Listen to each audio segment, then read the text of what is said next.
जय श्री कृष्ण दोस्तों, आज मैं सुनाने जा रही हूँ अधिक मास की कृष्ण पक्ष की एकादशी परमा एकादशी का महात्म्य।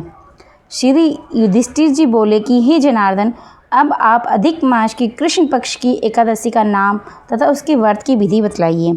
श्री कृष्ण बोले कि हे राजन, इस एकादशी का नाम परमा है। इसके व्रत से समस्त पाप क्षय होकर इस लोक में सुख तथा परलोक में मुक्ति मिलती है। इसका व्रत पूर्वोक्त विधि से करना चाहिए और भगवान विष्णु की धूप, दीप, नैवेद्य, पुष्प आदि से पूजा करनी चाहिए। इस एकादशी के विषय की मनोहर कथा जो कि महर्षियों के साथ कौंपिल्य नगरी में हुई थी, कहता हूँ, आप ध्यानपूर्वक सुनिए। कौंपिल्य नगर में सुमेधा नाम का एक ब्राह्मण रहता था। उसकी स्त्री अत्यंत पवित्र तथा पतिव्रता थी। वह किसी पूर्व पाप के कारण अत्यंत दरिद्र थी। उसे भिक्षा मांगने पर भी नहीं मिलती थी। वह सदैव वस्त्रों से रहित होते हुए भी अपने पति की सेवा करती रहती थी। वह अतिथि को अन्न देकर स्वयं भूखी रह जाती थी और पति से कभी किसी वस्तु की मांग नहीं करती थी। जब सुमेधा ने अपनी स्त्री को अत्यंत दुर्बल देखा तो वह बोला, ही प्रिय, जब मैं धनवानों से धन मांगता हूँ तो वह मुझे नहीं देते। गृहस्थी केवल धन से चलती है, अब मैं क्या करूँ? इसलिए यदि तुम्हारी राय हो तो मैं परदेश जाकर कुछ उद्योग करूं, क्योंकि विद्वानों ने उद्योग की प्रशंसा की है। इस पर उसकी स्त्री विनीत भाव से बोली कि हे प्राणनाथ, मैं आपकी आज्ञा की चेरी हूँ। पति अच्छा और बुरा जो कुछ भी कहे पत्नी को वही करना चाहिए। मनुष्य को पूर्व जन्म के कर्मों का फल मिलता है। सुमेरु पर्वत पर रहते हुए भी मनुष्य को बिना भाग्य की शरण नहीं मिलता। पूर्व जन्म में जो मनुष्य विद्या और भूमि दान करते हैं उन्हें इस जन्म में विद्या और भूमि मिलती है।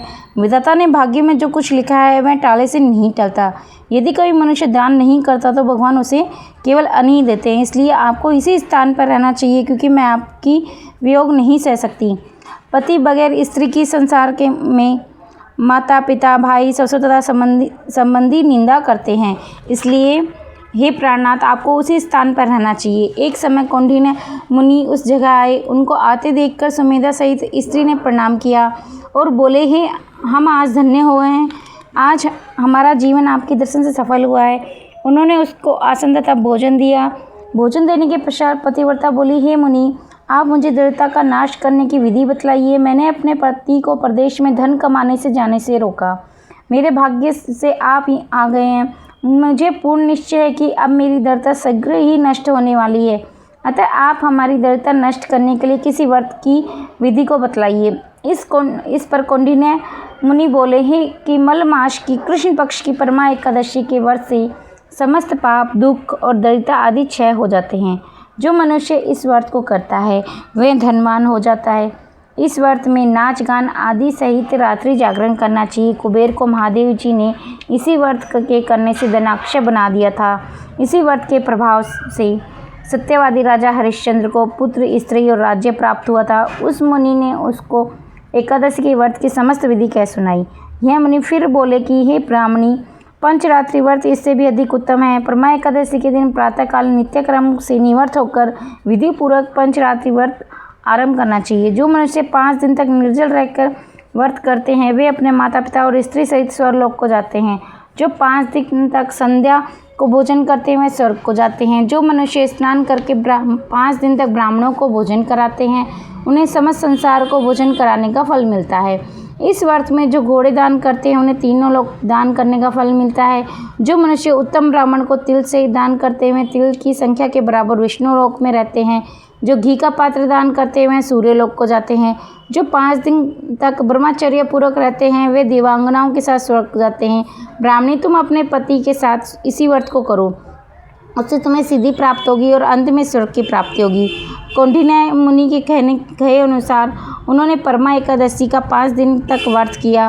व्रत समाप्त होने पर उसने देखा कि राजकुमार उसके सामने खड़े हैं। राजकुमार ने एक उत्तम घर जो कि सब वस्तु से सजा हुआ था अब रहने के लिए दिया। राजकुमार उसको 1 ग्राम देकर अपने महल को चले गए। वे दोनों इस व्रत के प्रभाव से इस लोक में अनंत सुख भोग कर अंत में स्वर्गलोक को गए। श्री कृष्ण ने कहा, हे राजन, जो मनुष्य परमा एकादशी का व्रत करता है उसे समस्त तीर्थों में यज्ञों का आदि का फल मिलता है। जिस प्रकार संसार में 2 पैरों वालों में ब्राह्मण, 4 पैरों वालों में गौ, देवताओं में इंद्रराज श्रेष्ठ है, उसी प्रकार मासों में अधिक मास का उत्तम है। इसी महीने में पंचरात्रि अत्यंत पुण्य और देने वाली है। इसी महीने में पद्मनी और परमा एकादशी भी श्रेष्ठ है। उनके व्रत में समस्त पाप नष्ट हो जाते हैं। अतः दुर्लभ मनुष्य को एक व्रत जरूर करना चाहिए। जो मनुष्य अधिक मास स्नान तथा एकादशी व्रत नहीं करते उन्हें आत्महत्या का पाप लगता है। यह मनुष्य योनि बड़े पुण्यों से मिलती है, इसलिए मनुष्य को एकादशी का व्रत अवश्य करना चाहिए। हे दुष्टर, आपने जो पूछा था सो मैंने आपको बतला दिया है। अब आप इस व्रत को भक्ति सहित कीजिए। जो मनुष्य अधिक मास की परमा एकादशी का व्रत करते हैं वह स्वर्गलोक में जाकर इंद्र के समान सुखों को भोगते हुए तीनों लोकों में वंदनीय होते हैं। तो यह थी परमा एकादशी की कथा और महात्म्य। तो जय श्री कृष्ण दोस्तों।